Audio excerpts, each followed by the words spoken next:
laying that together, what's the generational difference? Gen X. So what was the difference between this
when you think of Generation X, the most obvious example of how Generation X has changed the world is Starbucks coffee.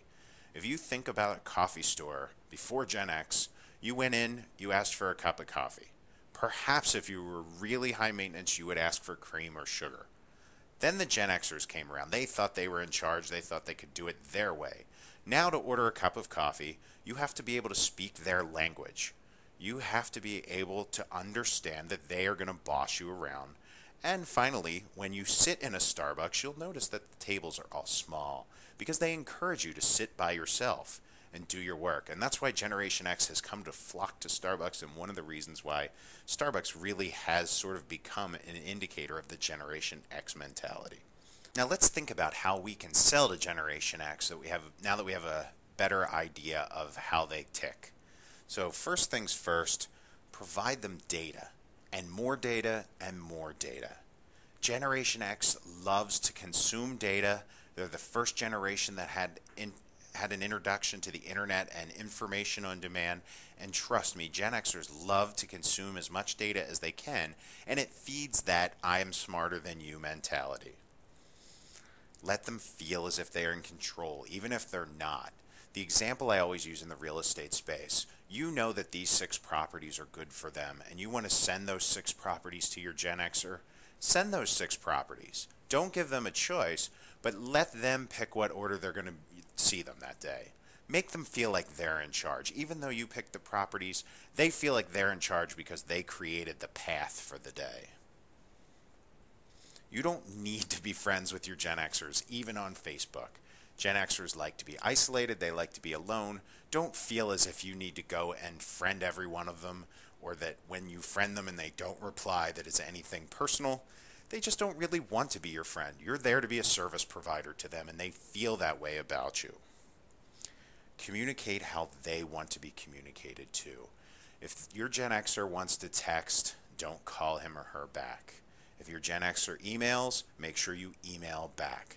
Your Gen Xer is going to try and control the conversation, and they want you to reply in kind. Now, don't let them boss you around, which leads to our next point. Set your expectations up front.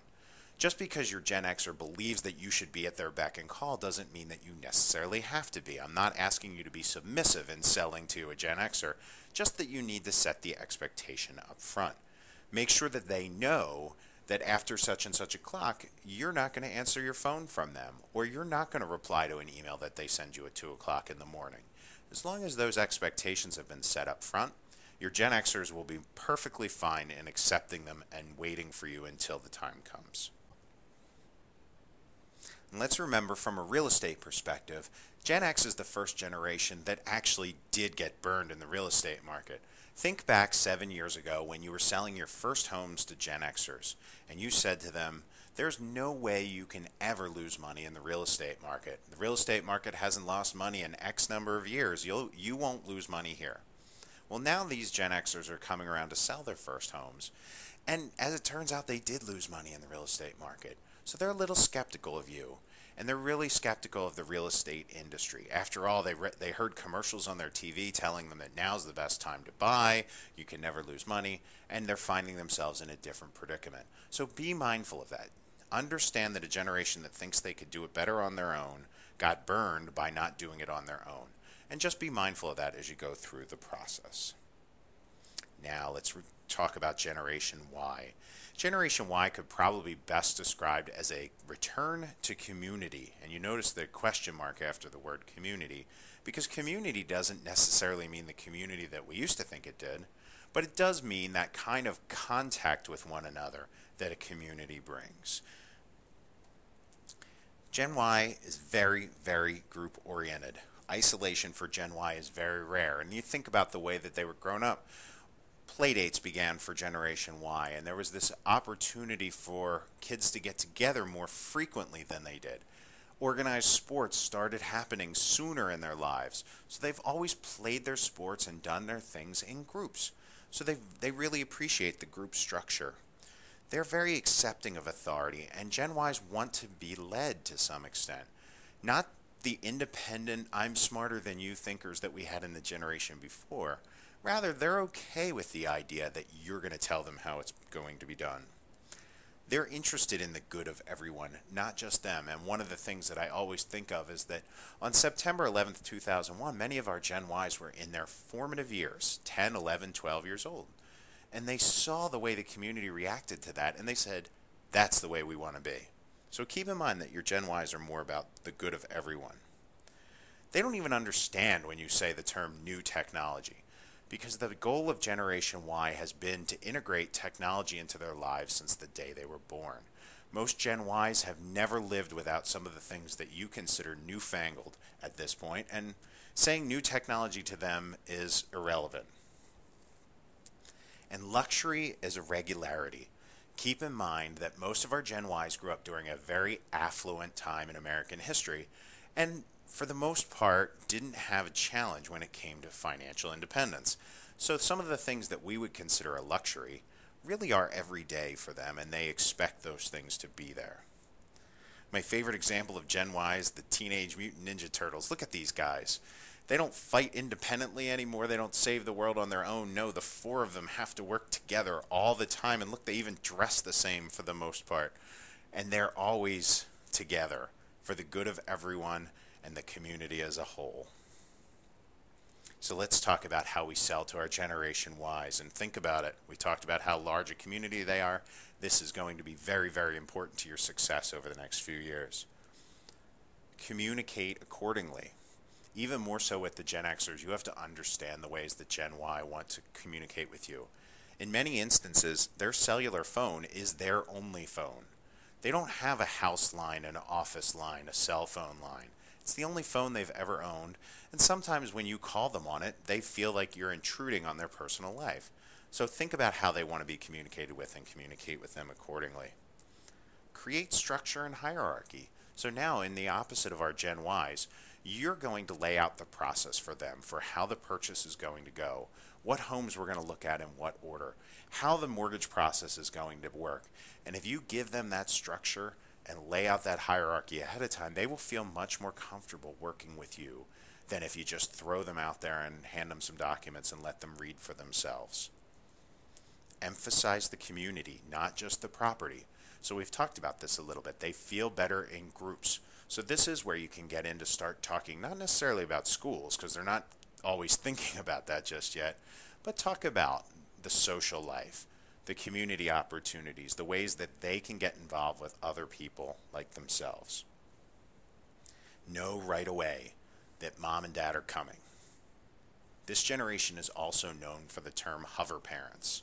If you've never heard the term hover parents, essentially what it means is that throughout the course of their lives, mom and dad have been hovering over top of them, making sure that everything went perfectly. And that carries over to the way they look for jobs and the way they look for homes. So know that mom and dad are going to be a part of this process. Welcome them in.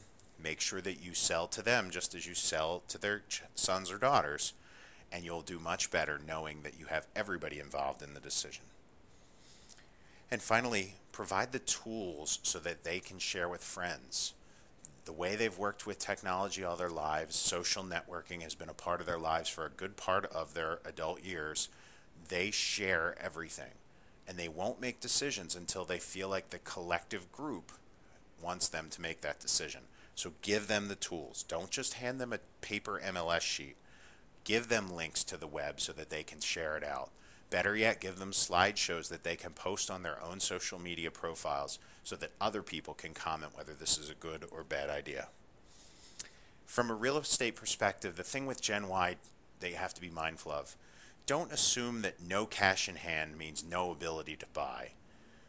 Generation Y, again, because their parents have been so involved in their life, this is the first generation where their parents really can bring more to the table than they can. So don't assume just because Junior comes in to your Generation Y and says, I don't have a lot of money in the bank, I don't have necessarily a lot of credit history, but I have a great job and I make good money and mom and dad are here to sign my gift letter. Understand that that's the way it may go down and be welcoming of that. Generation Y is a new animal when it comes to financing, and I think it's going to be interesting to see as we go through the years how that plays out and how that changes mortgage financing and home sales over the years. So there you have it, a quick view of the generational differences between Gen X and Gen Y. I hope you'll reach out to me if you have any additional questions, and happy Video Release Friday.